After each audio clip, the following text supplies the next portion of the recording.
Alors, donc je disais que cet après-midi, nous allons prendre 1 heure de temps pour essayer de mieux nous comprendre en répondant aux questions qui ont été posées ce matin et qui n'ont pas eu de réponse. Nous allons prendre 1 heure de temps pour échanger, donner certaines réponses. Et si ces questions sont répondues dans cette heure, nous allons voir si on peut aussi prendre d'autres questions. Dans tous les cas, nous avons 1 heure de temps pour échanger et essayer de comprendre davantage les communications de ce matin. Après cela, nous allons essayer de travailler ensemble pour voir à travers ce qu'on s'est dit hier et aujourd'hui, quels sont les points de convergence et quels sont les points de divergence. Donc voilà à peu près comment nous allons organiser ces heures qui suivent. Donc sans plus tarder, si Sylvia est déjà avec nous, si vous pouvez déjà revoir les questions qui ont été posées et qui n'ont pas eu de suite, essayer de donner des réponses par rapport à ces questions. Donc je vous laisse la parole.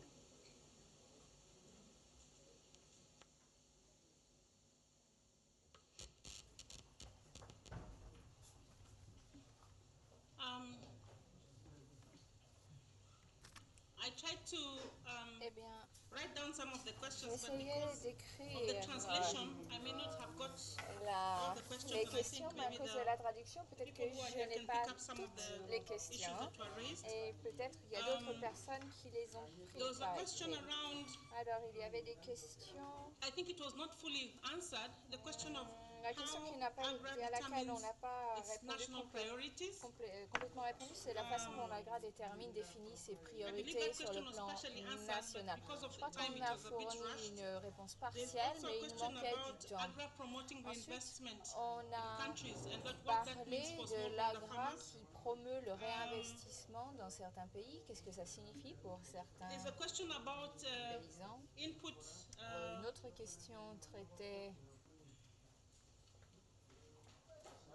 The issue of policy. de la politique. Je cherche un Conan, collègue. Conan. come here.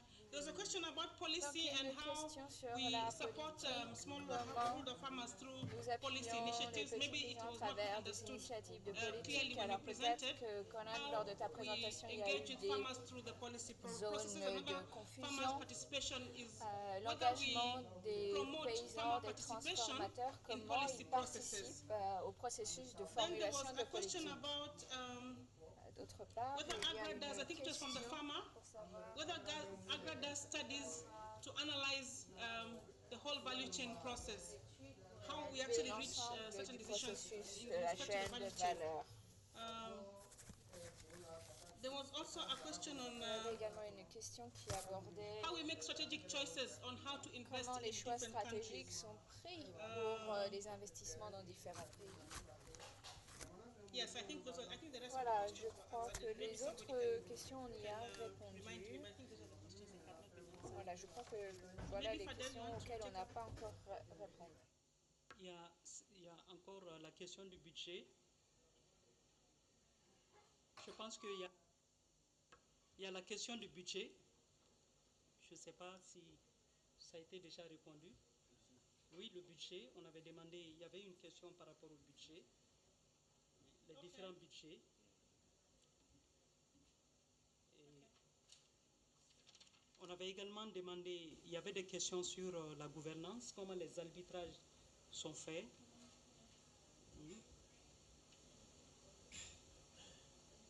Et je pense que c'était une question qui est revenue à 2 reprises.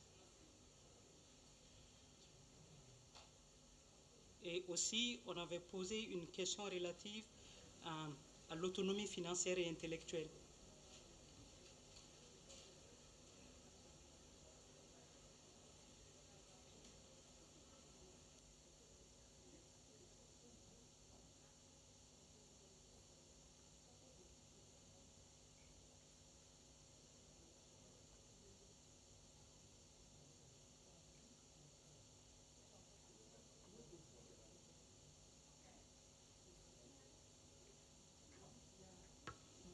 il y avait aussi une question bien précise sur la question de...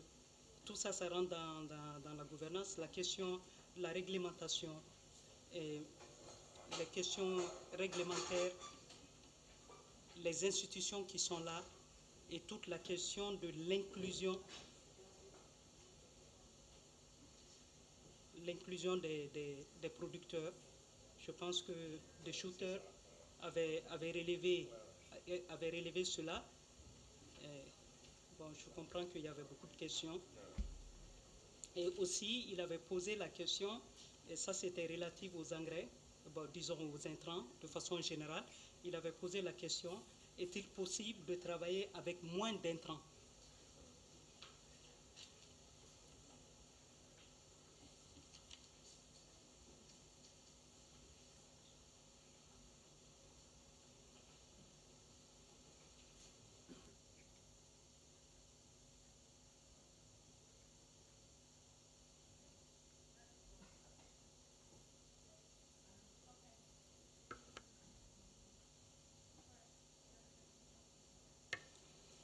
Ok, je vous remercie.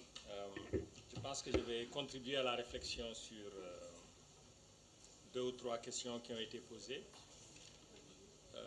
La première est relative à la mesure dans laquelle les priorités de AGRA s'insèrent dans les priorités nationales et régionales.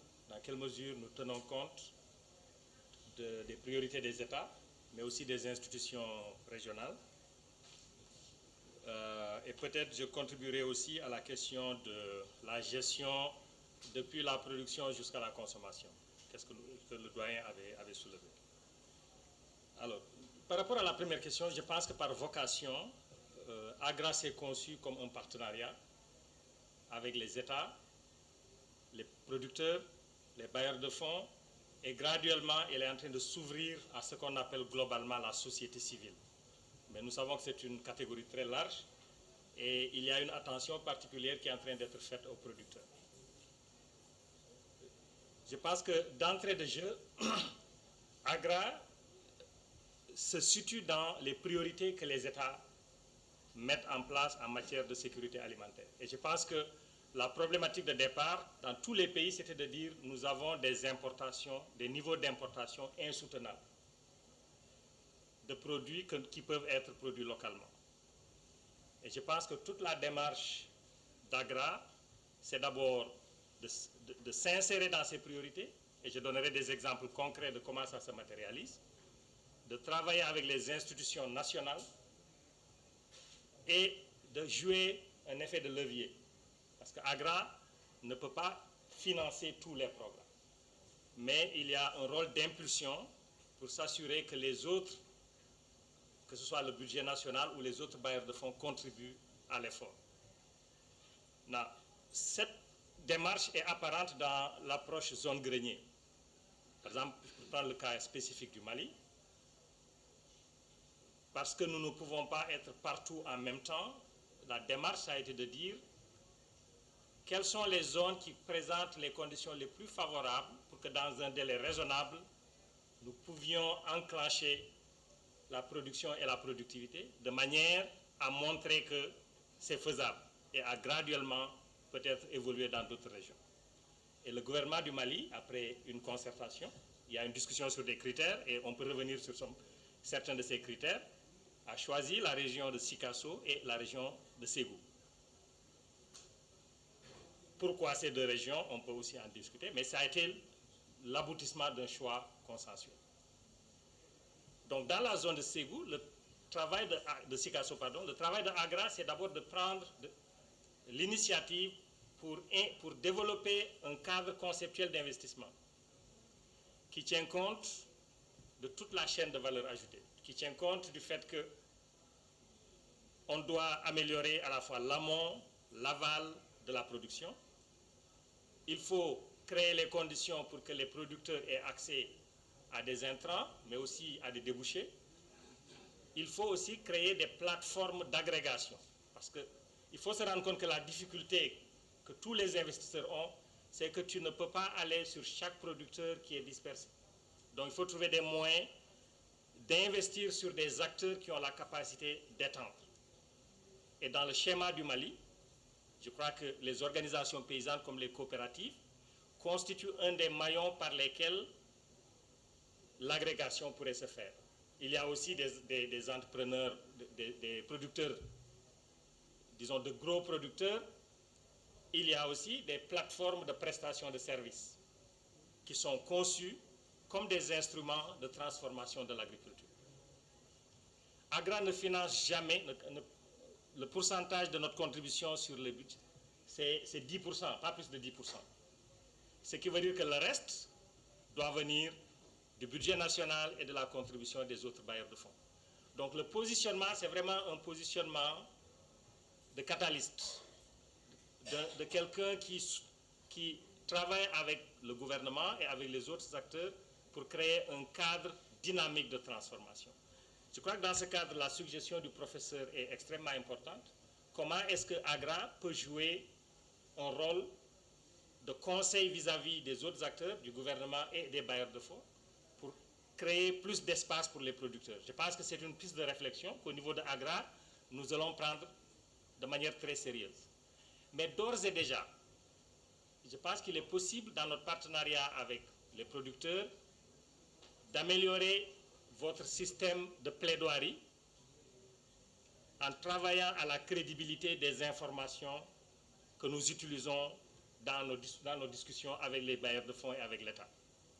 Je pense qu'un appui dans vos systèmes d'information, dans votre système de suivi et évaluation, peut nous permettre de documenter les pratiques innovantes qui sont en cours chez vous et de les mettre sur la table pour justifier pourquoi nous devons amener les producteurs. Mais les gouvernements sont souverains, il faut aussi qu'on le sache. Je crois que tous ceux qui ont un peu d'expérience avec les organisations paysannes savent que vous avez fait beaucoup de patience, vous avez fait preuve de patience, vous avez cheminé dans la durée, des fois dans des moments difficiles, des fois dans des moments plus favorables pour faire des gains. Je pense qu'on peut, à partir de cette réflexion, voir quels sont les espaces dans lesquels chacun de nous peut jouer son rôle pour soutenir des causes qui sont favorables à l'agriculture. Pour le deuxième point, je crois qu'Abdou a insisté sur le fait que une des manières par lesquelles on peut aider les producteurs à gagner plus, c'est de s'assurer que d'abord ils ont accès à des moyens de production, mais aussi qu'ils ont les moyens d'ajouter de la valeur dans ce qu'ils font. Parce que je crois que l'ironie, c'est que vous produisez, vous vendez à l'état brut, et puis on rachète, transformé. Donc quelqu'un d'autre gagne l'argent. Donc la démarche d'accompagnement que, en particulier le programme Accès au marché et le programme Appui aux organisations paysannes font, c'est de nouer un partenariat avec les organisations paysannes pour les aider à améliorer, à gérer la qualité. Et de manière spécifique, dans le cas du Mali, nous avons aidé à la mise en place d'équipements de transformation, de systèmes de stockage. On a aidé à construire des magasins de stockage et on a travaillé avec les OP pour les aider à acquérir, à travers des montages financiers très intéressants, l'outillage qui leur permet de garantir la qualité. Parce qu'en dernière instance, si vous voulez gagner plus, on ne peut pas livrer aux transformatrices ou à l'usine des produits qui ont des cailloux, qui ont des bouteilles, etc. Je crois qu'il y a un premier travail de tri qui suppose qu'on a une bonne compréhension des normes de qualité selon les débouchés. Donc ça, c'est un travail, c'est un axe important de travail. Les exemples que nous avons, c'est que certains de nos partenaires, tels que Faso Djigui, sont en mesure aujourd'hui de livrer au programme du PAM des tonnages de céréales extrêmement importants qui ont été agrégés à partir des petits producteurs. C'est un exemple. Et il y a d'autres marchés. Et probablement les marchés les plus importants, dans le cas du Mali, c'est la connexion entre les producteurs et les transformatrices traditionnelles, qui ont besoin de céréales, mais de céréales de qualité. Donc, travailler avec les OP pour qu'elles comprennent toutes les chaînes de valeur ajoutée auxquelles elles font face et qu'elles développent les capacités de les gérer pour mettre sur ces marchés des produits qui répondent à ces normes. C'est de cette manière que vous pouvez capturer une plus grande partie de la valeur ajoutée. Ça fait partie du mandat de FOSCA de manière spécifique. Nous sommes prêts à cheminer avec vous pour renforcer les capacités économiques des OP, mais leur capacité à rendre des services à leurs membres. Je crois que je vais m'arrêter là, et puis mes collègues vont aussi contribuer.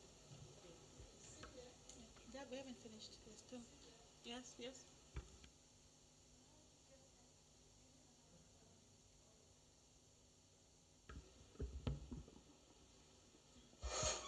Thank you. It's just somatic. Okay. Thank you very much. I think you raised two issues that we didn't quite address before we went away that I would like to just make a contribution to. Just a brief one, but I think it is a very important one as well. Bref, mais ça me semble important. And one of it has to do with Agra's autonomy. Ça porte sur l'autonomie de l'AGRA. La question a été posée par le professeur de Scruter. AGRA est-elle en mesure d'articuler ses priorités en dehors des intérêts que des bailleurs? Et ils ont mentionné précisément la fondation Bill et Melinda Gates et la fondation Rockefeller.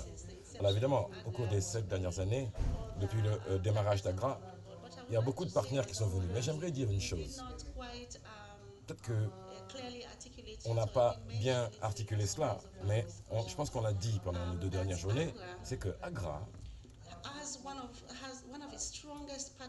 a un des partenariats les plus forts, c'est avec le NEPAD. Ça, on aligne ce que nous faisons sur le processus du CADEP. Et au Mali et dans beaucoup d'autres pays d'Afrique ont signé ce CADEP. Alors, le processus du CADEP a été informé et orienté par des consultations populaires à la base. Tous les acteurs de la chaîne agricole, les femmes, les transformatrices, les gens qui font les politiques, les chercheurs et les vulgarisateurs. Et le CADEP, c'est un processus de concertation de la base de sommet qui articule clairement les stratégies pour le développement agricole. Alors, l'AGRA a signé un protocole d'accord de partenariat en s'engageant à aligner ses stratégies et ses programmes avec le CADEP du NEPAD. Alors, il devient donc difficile d'imaginer comment l'AGRA pourrait travailler selon les priorités de ses bailleurs si nous avons décidé de nous aligner sur les priorités définies par le CADEP de l'UA, donc du NEPAD. Alors, il faut donc clarifier ici que l'AGRA dispose de son autonomie d'action. Ses principaux acteurs, ceux que nous considérons comme nos partenaires principaux, ce sont les petits et les petites exploitations paysannes et les petits exploitants paysans. Alors, nous reconnaissons le rôle crucial que jouent les fondations Rockefeller et Bill et Melinda Gates pour lancer cette vision que Kofi Annan avait à l'époque, qui était le secrétaire général de l'Union des Nations Unies. Mais il y a tellement de partenaires, et ces partenaires sont là pour dire « nous voulons travailler avec vous ». D'autres nous disent « voici nos buts bien définis, nos objectifs, nos missions, notre vision ». Et tout ceci s'aligne sur le processus du CADEP. Alors, on a un certain niveau d'autonomie. Alors, évidemment, avec nos bailleurs, il nous faut leur soumettre périodiquement ce que nous faisons, comment on le fait, ce qu'on fait. Donc, la redevabilité et la reddition de comptes sont normaux. Alors, mais on a une marge de manœuvre et d'autonomie.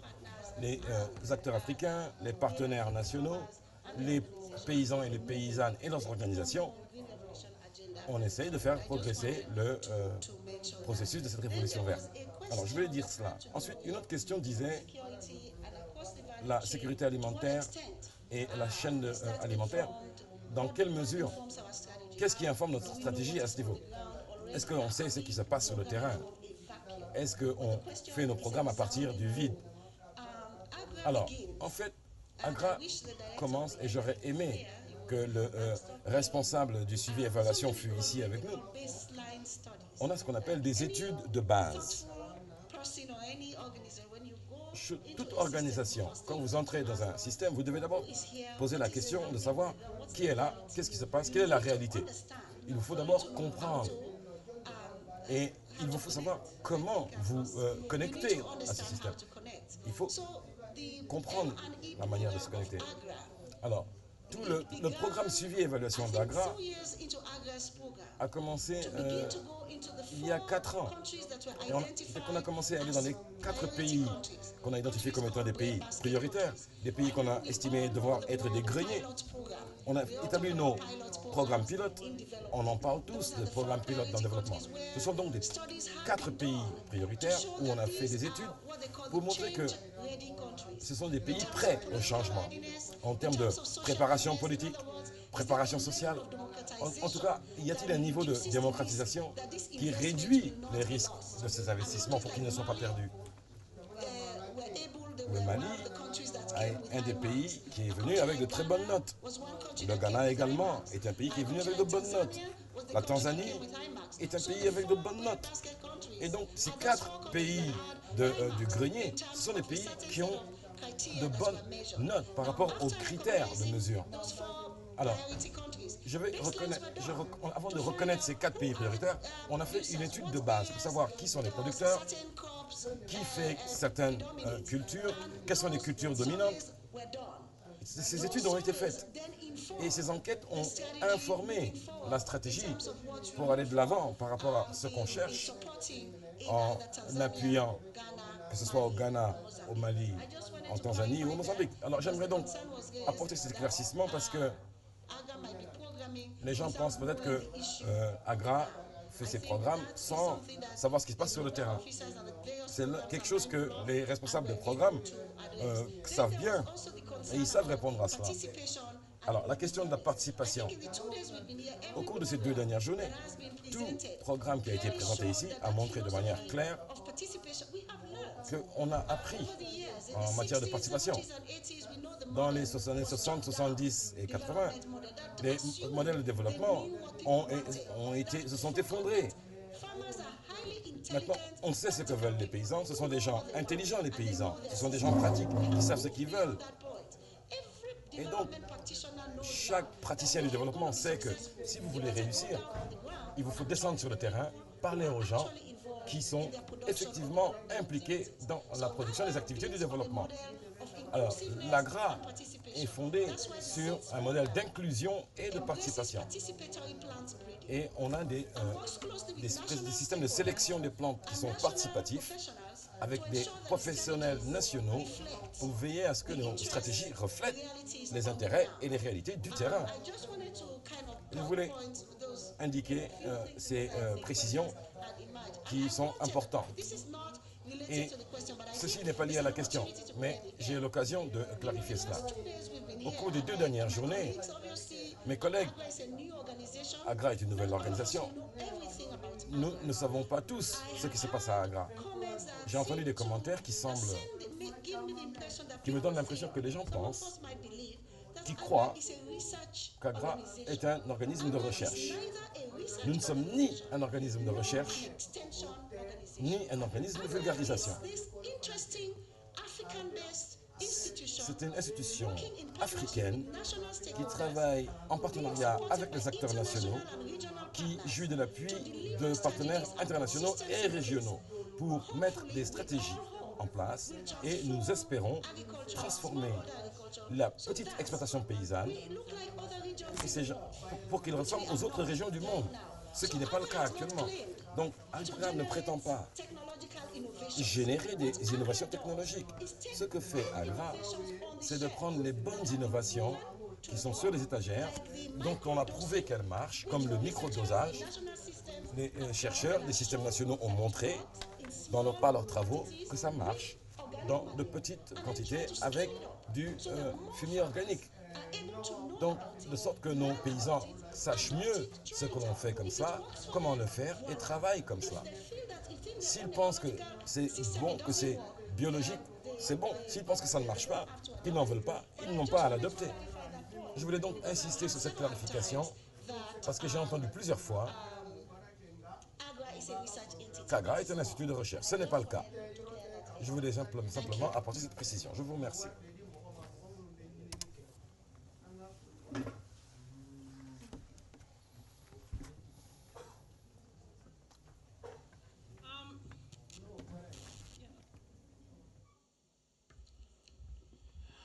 Ok, c'est un peu dommage que le professeur Choutet ne soit pas là. Il avait affirmé avant la pause que les programmes de développement agricole, par exemple la loi d'orientation agricole, par exemple du Mali, etc., des pays africains, étaient effectués en fonction des financements disponibles. J'ai dit que c'est dommage qu'il ne soit pas là. J'aurais pu lui poser la question d'apporter les preuves d'une telle assertion. Je pense personnellement qu'affirmer que les programmes de développement agricole des pays africains sont faits en fonction des financements extérieurs disponibles, je dirais simplement que diplomatiquement et politiquement, c'est un peu difficile de l'affirmer. Parce que l'affirmer, c'est simplement égratigner la souveraineté de nos États et les infantiliser. Ensuite, en ce qui concerne la question de l'arbitrage d'AGRA par rapport aux différents programmes et aux différents acteurs,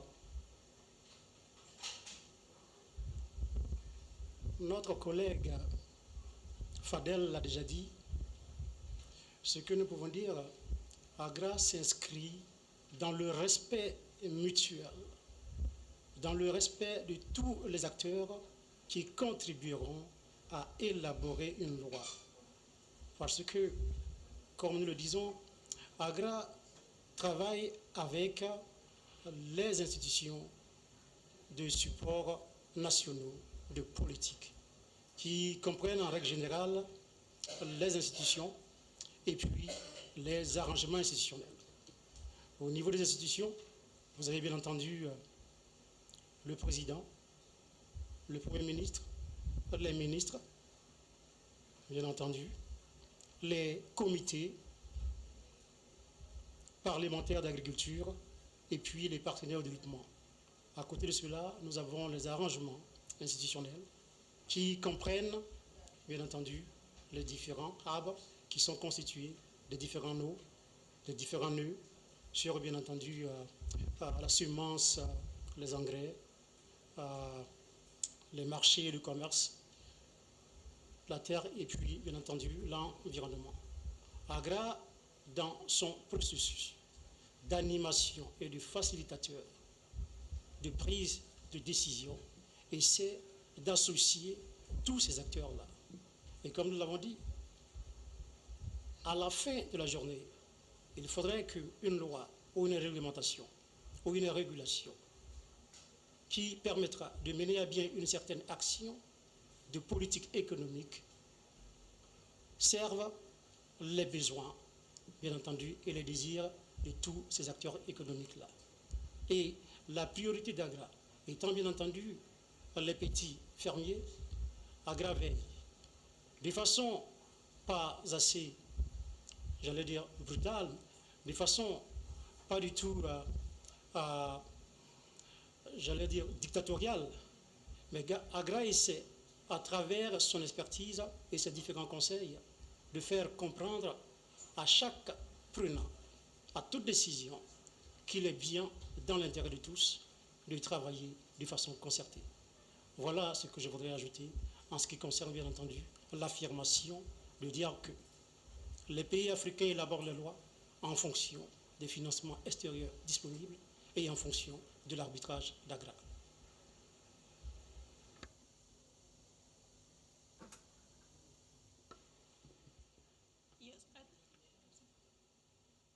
I think there's a question that was raised, but before, on issue of budget, before I answer that question, I just want to emphasize the fact that J'aimerais insister sur le fait que AGRA has an independent l'AGRA board a un that is chaired conseil by, d'administration former indépendant, UN Secretary General présidé par Kofi l'ancien Annan. secrétaire général des Nations But Unies, also M. on Kofi that Annan. board, we have Mais dans le representation conseil, of vous avez some une very représentation strong Africans. d'Africains I très want to emphasize importants. on the word strong, because on our board we J'insiste have sur people ce like terme, des gens Mo très forts, Ibrahim, who comme is known Mo for his work Ibrahim, on governance. qu'on connaît pour son travail We sur have la people like gouvernance, Steve Masiwa, who's Steve one of Masiwa, the most successful African entrepreneurs. qui est un des entrepreneurs africains les We have plus on our board, Moïse Mensah, riches, who I believe was finance minister, I believe in et Benin. quelqu'un qui était ministre des We Finances au have Bénin. somebody like, Vous avez we have quelqu'un... quite a number of On a donc un Africans certain who I nombre would say are d'Africains people who have, qui sont des gens in their own right, qui, have a reputation. de leur propre So, chef, ont this une board has its grande own, réputation.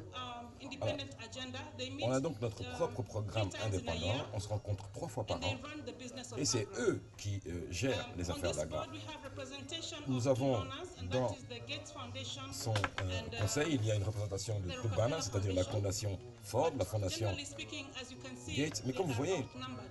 ils sont en nombre inférieur par rapport aux Africains. So if this helps to just talk about the independence of Agra, C'est pour un peu préciser les questions de l'indépendance d'Agra. Une autre question portait sur le budget. Et je vais dire simplement que le budget annuel d'Agra,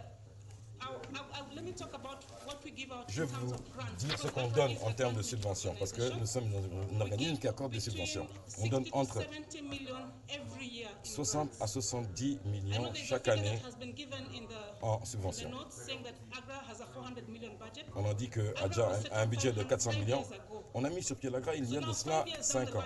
Alors, il y a 5 ans, on ne peut pas parler en 5 ans de 400 millions. On peut parler de ce que l'on peut distribuer par an. Alors, les subventions qu'on donne tous les ans, les bourses qu'on donne tous les ans, sont de 60 à 70 millions de dollars.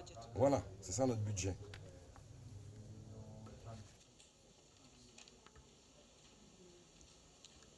Je voudrais ajouter un exemple de comment Agra appuie à l'inclusion du monde paysan dans les discussions des réglementations dont mon collègue a parlé.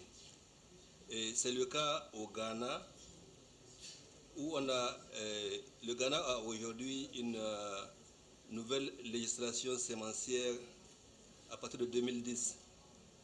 À l'origine, c'est un document qui existait au niveau du ministère de l'Agriculture du Ghana. Mais c'était un document qui était basé sur l'ancienne approche où l'État gérait tout, régit tout ce qui concerne la production agricole, et en particulier le domaine de la sémence.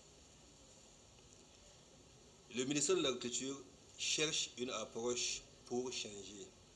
Ce que Agra a fait ici, c'est de leur dire, si vous voulez changer et assurer que les paysans du Ghana ont accès à la sémence et autres intrants, les engrais de qualité, il faut que vous les associez dans la discussion de ce document-là. Et nous les avons appuyés pour qu'ils cherchent un consultant pour les aider à rédiger le document, mais surtout pour que le document soit entièrement passé en revue. Et on était présents, sans être participants, sans participer dans les débats. On était présents pendant 2 jours où ils ont passé le document en revue, article par article, avec la participation des paysans qui font la sémence. Parce qu'il ne faut pas oublier que ceux qui font la sémence, c'est des paysans, c'est des producteurs spécialisés.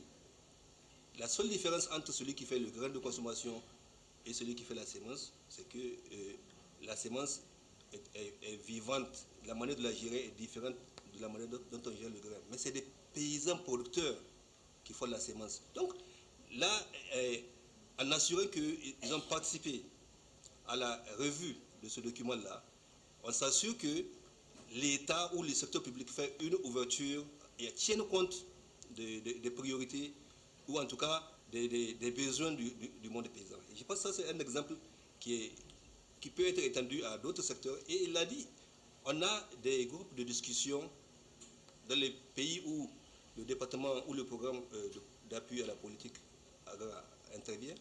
Ils ont une telle structure sur les semences, ils ont un groupe de travail sur l'accès à la terre, ils ont un groupe de travail sur les marchés qui vont faire le même type d'intervention pour s'assurer que ce n'est plus une vision, disons, monopolistique du côté de l'État, mais qui est inclusive avec les producteurs. Ça, c'est l'exemple que je voulais donner. Le deuxième point où je voulais intervenir, il y avait une question qui disait, est-ce qu'on s'assure que les produits les produits ont la qualité depuis le champ jusqu'à la marmite, quelque chose comme ça. Et je pense que c'est une question qui est extrêmement importante, puisqu'il faut que les producteurs soient mis en confiance sur ce qui se fait. D'abord, vous l'avez entendu avec la plupart de mes collègues ici. AGRA ne fait pas la recherche, AGRA ne fait pas la sémence, AGRA n'intervient pas sur les marchés. AGRA travaille avec vous dans vos pays pour que vous preniez en compte les priorités et vous exécutiez ce qui est d'intérêt national. AGRA ne vient qu'en appui à ce que les acteurs au niveau national font. Sur le plan des produits, ici, des semences par exemple, les chercheurs qui font les travaux de recherche, ils ont leur priorité nationale décidée au niveau de leur pays entre les décisions du gouvernement et les rencontres avec les acteurs. Au Mali, on sait bien qu'il existe depuis longtemps cette ouverture-là où les producteurs sont associés à l'évaluation des résultats de la recherche. C'est une grande prouesse. Hein? Donc, nous, on ne fait qu'intervenir pour les appuyer et à identifier les thèmes de recherche qui sont convenables au pays et aussi à sortir des résultats qui sont appropriés, qui sont adaptés à la situation nationale. Dans ce contexte-là, en acceptant que les chercheurs nationaux sont là pour le bien du pays, d'abord c'est leur père et leur mère. On ne peut pas imaginer qu'ils vont sortir des produits sans s'assurer de la sécurité sanitaire, par exemple, de ces produits-là. Nous avons confiance que les produits qui sortent du travail du chercheur dans les pays, au Mali en particulier, sont des produits qui n'ont aucun problème de qualité.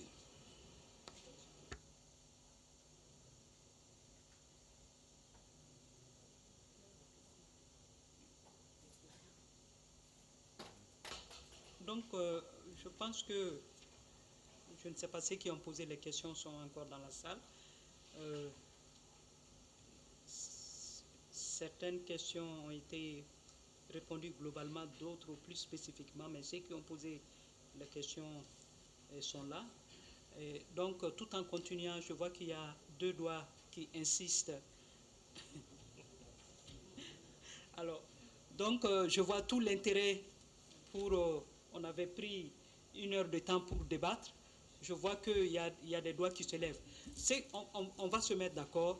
Les questions qui ont été déjà répondues, parce qu'on ne peut pas tout répondre aujourd'hui et maintenant, nous avons demain matin encore, demain soir, par rapport à ça, nous allons prendre avec l'accord de la co-modératrice 5 autres questions.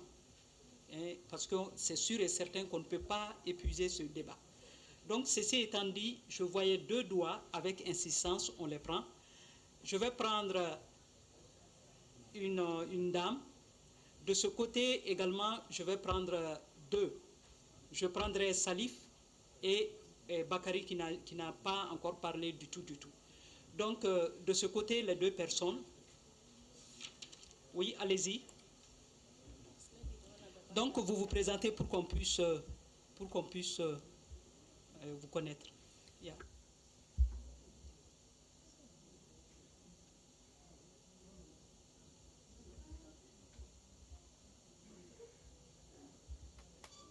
Thank you very much. I'm Gigi Monica from Oxfam. Gigi Monica, Oxfam. Je reviens sur une question. Je pense que la réponse n'a pas été suffisante. C'est sur les points de divergence. C'est la question de la privatisation des semences. Je pense que cette préoccupation soulevée par les paysans africains, c'est qu'une fois qu'on a privatisé les semences, ils en perdent le contrôle. Dans l'implantation de l'AGRA, vous agissez en tant que catalyseur. Une partie de votre travail, c'est la chaîne de valeur, le développement des semences. Ce qui est bien et qui est financièrement viable du point de vue commercial. Mais du point de vue de sécurité alimentaire des paysans et de leur contrôle sur les semences, ça va se perdre. Et quand on tire les leçons de la révolution verte en Asie, quand les paysans perdent le contrôle des semences, ils meurent de faim. Merci. Allez-y. Non, ce n'est pas vous, hein, c'est par derrière. Il ne faut pas faire un coup d'État. Excusez-moi, je ne veux surtout pas prendre la parole des paysans africains. Je m'appelle Gaëtan Van Lokeren, je travaille pour Olivier de Scuter. Je voudrais d'abord excuser son absence cet après-midi, mais il sera de retour en fin de journée. Merci beaucoup pour les réponses aux différentes questions que le professeur de Scuter a posées ce matin. Je pense qu'il y en a une où il aurait souhaité aller encore un peu plus loin. C'est la question sur le budget et les arbitrages. Et son intérêt et son questionnement principal était de comprendre comment les arbitrages de budget sont faits par AGRA. Par exemple, pour prendre une question très concrète, sur la question de la fertilisation, on sait que AGRA finance à la fois des projets de fourniture d'intrants, de ce réseau de agro-dealers, de petits négociants dans les villages, et à la fois des projets d'agroforesterie. Est-ce que vous pouvez nous donner une indication du budget relatif qui va à ces différentes activités de fertilisation? Ce n'est qu'un exemple. Un autre exemple pourrait être sur dans le programme sur les semences, sur la recherche participative, ou bien sur les projets de recherche plus en laboratoire. Voilà, merci beaucoup. Oui, merci pour ceci. On va quand même lui donner la parole. Tenez, monsieur, donnez-lui le micro.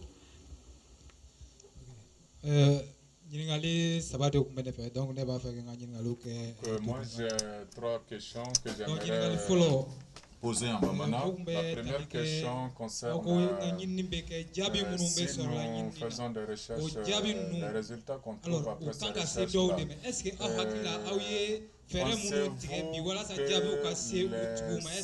que les stratégies que vous avez sont vraiment bonnes pour vraiment acheminer ces résultats de recherche-là vers les paysans? Donc la première personne qui a parlé de difficultés. Il a parlé de difficultés de diffusion, problèmes de communication. Donc cela va me pousser à poser la question sur la vulgarisation. Est-ce que les moyens vraiment qu'ils utilisent pour la vulgarisation sont vraiment appropriés pour que les messages soient atteignent les paysans? Deuxième question. Il y a quelqu'un qui a dit qu'on a fait des recherches en Côte d'Ivoire, mais ils n'ont pas été soutenus financièrement par le gouvernement de la Côte d'Ivoire. Et que finalement, ils ont eu les résultats qui ont été publiés dans un autre pays. Donc, est-ce qu'ils ont vraiment tiré des leçons dans des cas de difficultés là pour que cela ne se répète pas dans d'autres pays? Donc, quelqu'un avait posé cette question. Ma troisième question concerne nos collègues paysans qui sont avec AGRA. Il y a beaucoup de ces paysans qui ont parlé de subventions et autres choses liées à l'agriculture africaine.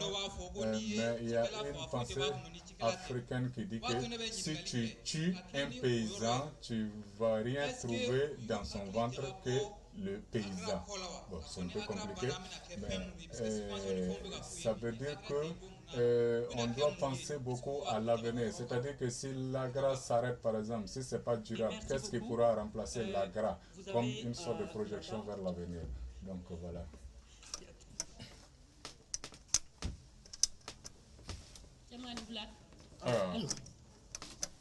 Bonsoir, moi je vais parler en langue nationale Bamana.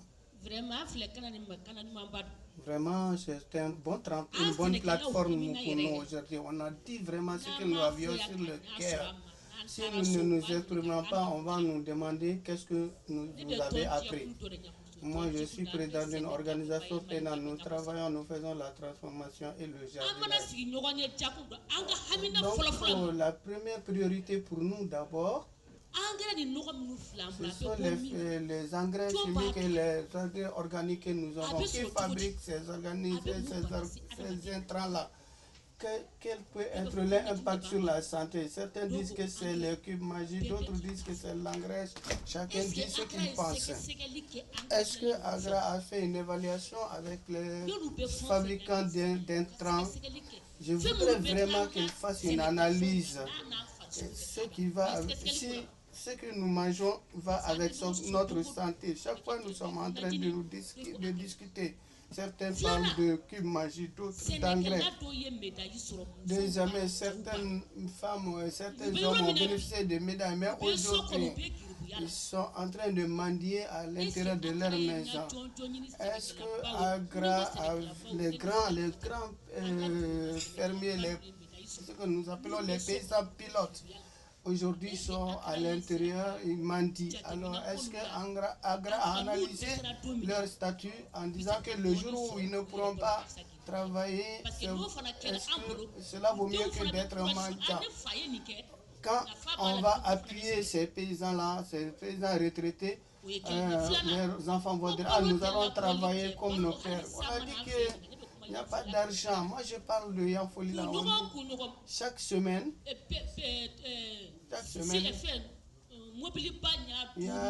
on peut faire 5 ou 4 remorques qui proviennent de Yafoula pour aller ailleurs. Parce que cette année, la pluviométrie n'a pas bien donné. Est-ce que Agra a pensé à l'exportation de ces graines? Est-ce qu'on pourrait leur garantir des produits de contre-saison qu'ils pourraient avoir un peu pour garder en stock ce qu'ils ont produit? Voilà, c'est quelques questions que j'avais. Il y a une dame derrière qui vient de Sierra Leone.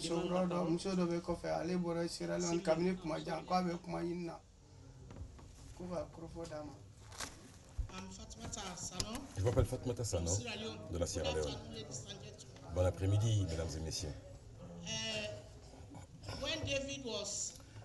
Lorsque David parlait, j'ai bien aimé ce qu'il a dit. Il a dit, je vais le répéter, je cite, « Nous voulons que l'Afrique soit un endroit unique. Réduire l'insécurité alimentaire. Augmenter la consommation des ménages. Réduire les pauvres ruraux. Réduire les prix de la nourriture et que l'emploi augmente. » Alors, au nom des femmes rurales de la Sierra Leone, nous aimerions rejoindre l'Agra. Nous avons entendu, quand nous sommes venus, il y a de cela 3 jours,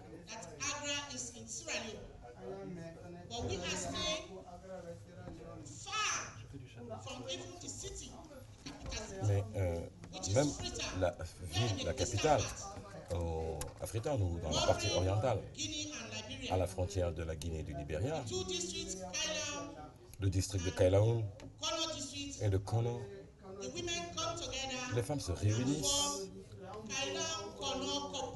et se constituent en coopérative de Kailaoun-Kono. Les femmes. On a donc 40 groupes différents de femmes. Et la présidente de la coopérative, c'est la dame qui est à côté de moi, et elle est la vice-présidente. Alors on veut aider ces femmes. La plupart de ces femmes avec lesquelles on travaille, ce sont des veuves de guerre. Ils ont perdu leur mari pendant la guerre de 10 ans en Sierra Leone. La plupart de ces femmes, ce sont des familles monoparentales, séparées de leur mari, avec des enfants, dont elles s'occupent. Et donc on travaille avec ces femmes. Elles n'ont pas eu l'avantage d'aller à l'école en raison des coutumes et des traditions. La plupart de ces femmes, en raison de nos coutumes, les hommes ne permettent pas aux femmes d'accéder à certaines positions et donc on travaille avec ces femmes, de sorte qu'elles soient autosuffisantes. Alors, on aimerait savoir quels sont les critères si on voulait devenir membre d'AGRA. Je vous remercie. Quels sont les critères? Merci. Ici, Salif.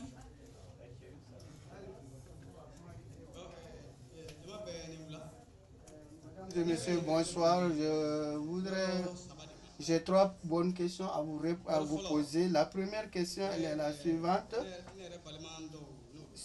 Certains des parents qui viennent de Mali ont montré qu'ils travaillent avec 50 organisations paysannes et qui viennent de différents villages. Où sont les noms de ces 50 villages? Je veux savoir. Deuxièmement, vous parlez de système semencier, mais vous ne nous avez pas dit quelle sorte de variété il s'agit. J'ai acheté une variété hybride. Quand on nous a demandé, on a dit que c'était à 60 000 francs les 25 kg. Je ne pense pas qu'on puisse acheter cette semence à 60 000 francs, mais moi, on a dit qu'on voudrait avoir un certain tonnage. Donc ça va de 6 tonnes à 10 tonnes. Donc nous pouvons avec cette semence-là obtenir 10 à 16 tonnes. Donc on doit utiliser soit 6 à 8 sacs d'engrais. Nous avons une variété de maïs appelée Sotobaka. Avec 4 kg d'engrais chimiques ou 3, ça peut suffire. Mais l'autre aussi, on utilise 4 sacs. Donc en 60 jours, il vous faut obligatoirement 8 à 7 sacs pour mettre à terme ce maïs-là. Vous voyez, toutes nos plantes se sont flétries à cause de l'engrais. Vraiment, au moment où à la récolte, on a vu que tout ça avait beaucoup flétri et puis je ne sais pas moi, les grains avaient noirci. Nous, on a eu que 4 tonnes, .50. Quand nous avons coupé ce maïs-là, on voit que le maïs l'a grossi et nous l'avons vendu rapidement sans attendre pour ne pas perdre ce que nous y avons investi. Mais nous n'avons pas acheté cette semence pour le vendre. Alors, nous qui sommes par exemple dans les hameaux avec un petit hectare, un seul petit hectare de terre, si on nous dit par exemple d'utiliser 8 sacs pour 4 sacs, vraiment ça ne va pas. Tu dois te nourrir avec 3 et si on te dit 8 tonnes, c'est sûr que tu seras gourmand. Mais si tu abandonnes ta récolte, tu abandonnes ta semence, tu es obligé de dépasser 60 000 francs pour acheter de nouvelles semences. Alors là, quand on est venu ici pour que l'on puisse savoir ce qui se passe, c'est à cause de la pauvreté. Mais si nous travaillons si on travaille ces nouvelles semences, combien de temps pourrait-on les conserver? Parce qu'ils parlent d'argent. Si vous investissez pour nous, lorsque nous ne bénéficierons plus de financement, qu'est-ce qu'on doit faire? Comment est-ce qu'on va travailler en commençant par la base jusqu'à dans les... qu'on doit faire la recherche sur les 100 prochaines années. On ne va pas dire seulement on va avoir de l'argent tout de suite. Non. Comme le blanc a parlé des révolutions vertes, au départ c'était une très bonne histoire. Ils avaient construit des grands magasins, ils ont embauché beaucoup de gens pour travailler dans leurs champs. Mais aujourd'hui, ils n'ont pas ce qu'ils avaient comme à tout leur départ. Voilà nos inquiétudes exprimées en peu de mots.